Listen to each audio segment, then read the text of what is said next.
Napag-utosang mister na naman. Aba teka, ano kayang nakikita doon ni Mrs.?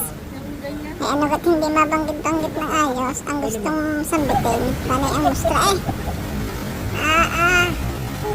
Kom, ay alam ko nasa isip mo tabs kaya kay tuwan-tuwa diyan. Isa. Kunwari pa'y paayaw. Ayaay ka na, kay kilala ko na. Kom yan, nagulat na.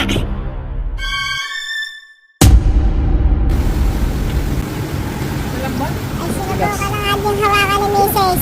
At tingnan niyo mo ng reaksyon. Kayo na humusga. Ay kilig na kilig eh. Eh ikaw, kay naman dot-dot mo dyan. Ay tigil-tigilan mo na Mrs. At tatamaan ka na sa akin.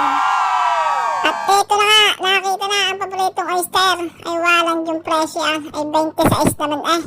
26 dirham naman eh, isang peraso. Ay wag ka muna magpapauto diyan. Wag mo lang pag-isipan.